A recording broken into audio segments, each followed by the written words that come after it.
এক নম্বর প্রশ্ন, ক্রয় মূল্য ও বিক্রয় মূল্যের অনুপাত 10:11 হলে লাভের হার কত? 9%, 11%, 10/1/9%, 10%।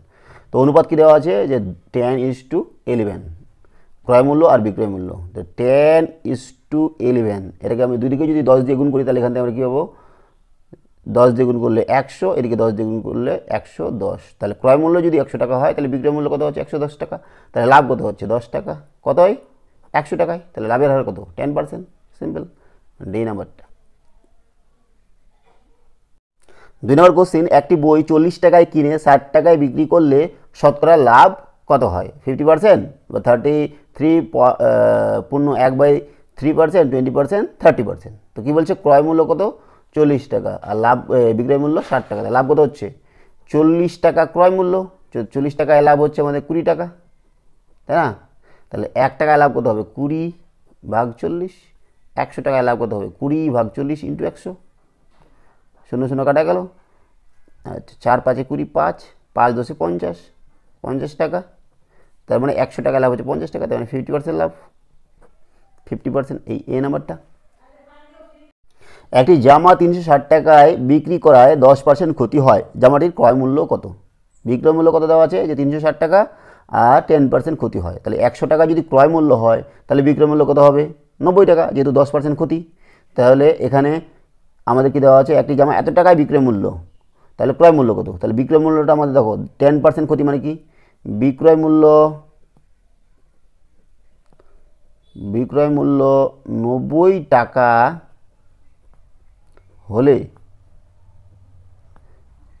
ক্রয় মূল্য হয় 100 টাকা, তাই না?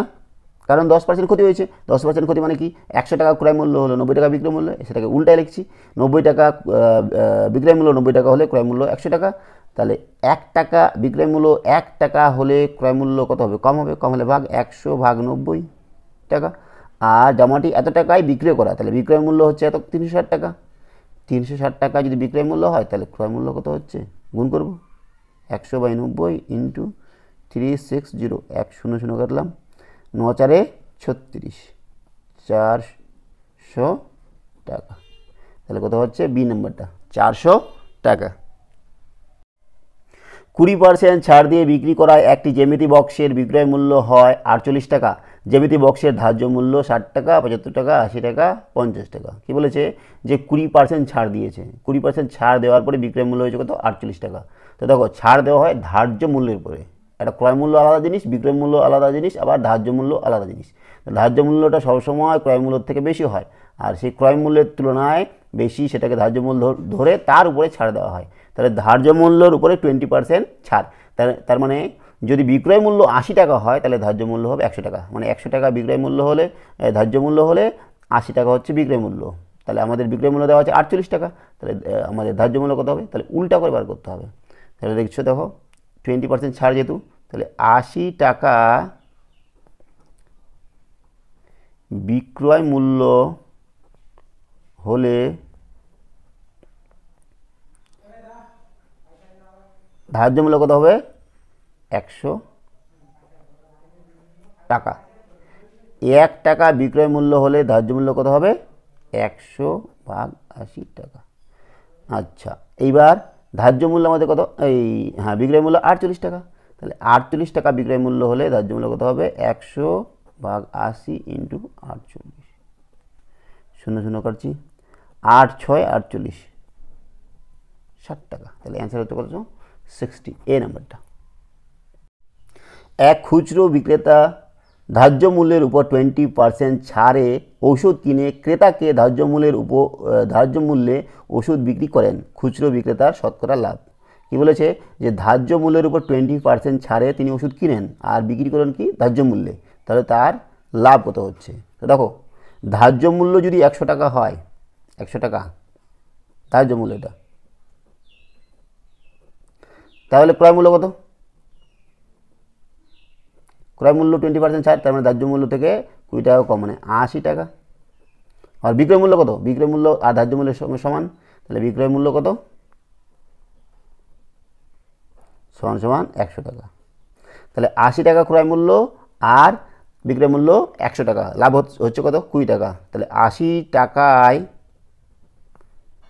লাভ হয় 20 টাকা, তাই না? 1 টাকায় লাভ হয় কম হবে 20/80, আর 100 টাকায় লাভ হয় 20/80 ইন্টু 100। এই 1 0 0 কাটলো। এবার আমরা 2 দিয়ে কাটবো, এই 4 দিয়ে কাটবো, 4 2 8, 4 5 20, আর 2 দিয়ে কাটলে 5 5 5 25, 25%। এই বি নাম্বারটা। ক্রয় মূল্যের উপর 20% লাভ হলে বিক্রয় মূল্যের উপর শতকরা লাভের হার 21%, 16%, 21.2/3%, আর 16.2/3%। কি বলছে? ক্রয় মূল্যের উপর 20% লাভ। তাহলে ক্রয় মূল্য যদি 100 টাকা, তাহলে বিক্রয় মূল্য কত? বিক্রয় মূল্য হবে 120 টাকা, তাই না? তাহলে ক্রয় মূল্যের উপরে 20% লাভ মানে এটা। এবার বিক্রয় মূল্যের উপরে লাভ, তার মানে বিক্রয় মূল্য যদি বিক্রয় মূল্য 120 টাকা হলে লাভ হয় কত? 20 টাকা, তাই না? বিক্রয় মূল্য 120 টাকা হলে লাভ হয় 20 টাকা। তাহলে বিক্রয় মূল্য 1 টাকা হলে লাভ কত হবে? 20/120। আর বিক্রয় মূল্য 100 টাকা হলে লাভ হবে 20/120 ইন্টু 100, 0 0 কাটা গেল। এইবার আমরা কাটবো কত দিয়ে? 2 দিয়ে। 4 দিয়ে কাটবো, 4 3 12, 4 5 20, তাই না? 5 5 10 50, আর নিচে 3, 3 1 3 20, 3 6 18, 2/3। এটাই হচ্ছে লাভের হার, 16.2/3। বিক্রয় মূল্যের উপর 20% লাভ হলে বিক্রয় মূল্যের উপর শতকরা লাভ কত? বিক্রয় মূল্যের উপর 20% লাভ, তাহলে ক্রয় মূল্যের উপর লাভ কত হচ্ছে? তাহলে বিক্রয় মূল্যের উপর 20% লাভ মানে কি? তাহলে বিক্রয় মূল্য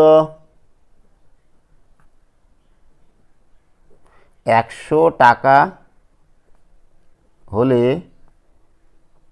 ক্রয় মূল্য হচ্ছে 80 টাকা, তাই না? এইবার 80 টাকাতে লাভ হয় ক্রয় মূল্যের উপরে। ক্রয় মূল্য 80 টাকা হলে লাভ হয় 20 টাকা, ক্রয় মূল্য 100 টাকা হলে লাভ হয় কত? সেটা বার করতে হবে। তাহলে আমরা করছি, আমরা ক্রয় মূল্য 80 টাকা হলে লাভ হয় কত টাকা? 20 টাকা। ক্রয় মূল্য 1 টাকা হলে লাভ হয় 20/80, আর ক্রয় মূল্য 100 টাকা হলে লাভ হবে 20/80 গুণন 100, 0 0 কাটলাম, 2 4 8, 4 25 4 125, 25%। বি নাম্বারটা হবে। বিক্রয় মূল্যের উপর 20% ক্ষতিতে একটি দ্রব্য 480 টাকায় বিক্রি করা হলে দ্রব্যটির ক্রয় মূল্য কত? দেখো, বিক্রয় মূল্যের উপর 20% ক্ষতিতে, মানে বিক্রয় মূল্য যদি 100 টাকা হয় তাহলে ক্ষতি হবে 20 টাকা। তাহলে বিক্রয় মূল্য 100 টাকা হলে ক্ষতি 20 টাকা হয়, তার মানে ক্রয় মূল্য কত বলো তো? তাহলে ক্রয় মূল্য হবে 120 টাকা। ক্রয় মূল্য 120 টাকা, তারপরে না ক্ষতি হবে, বিক্রয় মূল্য থেকে ক্রয় মূল্যটা বেশি হবে, তারপরে না ক্ষতি হবে। তাহলে বিক্রয় মূল্য 100 টাকা হলে ক্রয় মূল্য হচ্ছে 120 টাকা। এইবার বিক্রয় মূল্য 1 টাকা হলে ক্রয় মূল্য কত হবে? 120/100। এবার বিক্রয় মূল্য কত? বিক্রয় মূল্য 480 টাকা। 480 টাকা হলে ক্রয় মূল্য কত হবে? বেশি হবে, 120/100 ইন্টু 480, 0 0 কাটলাম, 12 8 96, 9 12 4 48, 49 50, 51 53 54 55 56 57, 576 টাকা। বি নাম্বারটা হচ্ছে। একটি দ্রব্য পরপর 20% ও 10% ছাড়ে বিক্রয় করা হলে সমতুল্য ছাড় কত হবে? 28%, 30%, 42%, 25%। দেখো, প্রথমে ছাড় দিয়েছে 20%, তারপর ছাড় দিয়েছে আবার 10%। তাহলে 100 টাকা যদি হয় তার 20% মানে কত? তার 20% মানে হচ্ছে 20 টাকা। তাহলে 20 টাকা ছাড় দিছে, এত টাকা ছাড় প্রথমে। তাহলে 100 থেকে 20 টাকা চলে গেল, থাকলো কত? 80 টাকা। এইবার এই 80 টাকার উপর আবার কত? 10% ছাড় দেবে। তাহলে 80 টাকার 10% কত? 10%। 80 ইন্টু 10/100, 8 টাকা। তাহলে একবার 20 টাকা ছাড় দিছে, একবার 8 টাকা ছাড় দিছে, তাহলে 20 যোগ 8, তার মানে 28% ছাড়। কত? 28%। এই নাম্বারটা। একটি দ্রব্য পরপর 20%, 10% ও 5% ছাড়ে বিক্রি করা হলে সমতুল্য ছাড় কত? এগুলোর মধ্যে কোনটা হবে? তো দেখো, প্রথমে 20% ছাড় দেওয়া হয়েছে, তারপরে আবার 10% ছাড় দেওয়া হয়েছে, তারপরে আবার 5% ছাড় দেওয়া হয়েছে। তাহলে আমরা এক এক করে করবো। তাহলে 100 টাকা যদি হয় তাহলে 20% ছাড় দেওয়া হচ্ছে, 20%, তার মানে ছাড় দিল কত? 20 টাকা। তাহলে 20 টাকা ছাড় দেওয়ার পর থাকলো কত? 100 থেকে 20 বাদ দিলাম, 80 টাকা, তাই না? এবার 80 টাকার উপর 10% ছাড়, 80 10% মানে কত? 80 × 10/100,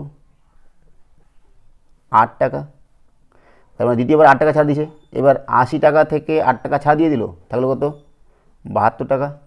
এই 72 টাকার আবার কত পার্সেন্ট ছাড়? 5%।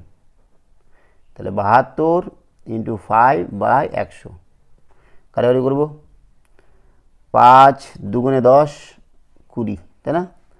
আচ্ছা, আর 2 দিয়ে কাটাকাটি দেবে 10, 36 2 72, 3.6, তাই তো? এত টাকা। তাহলে প্রথমে ছাড় হচ্ছে 20 টাকা, তারপরে ছাড় হচ্ছে 8 টাকা, তারপরে ছাড় হচ্ছে 3.6 টাকা। তাহলে মোট ছাড় কত হচ্ছে? 20 + 8 + 3.6 সমান 28, 30, 31.6 টাকা, বা এত পার্সেন্ট ছাড়, 31.6। সি নাম্বারটা।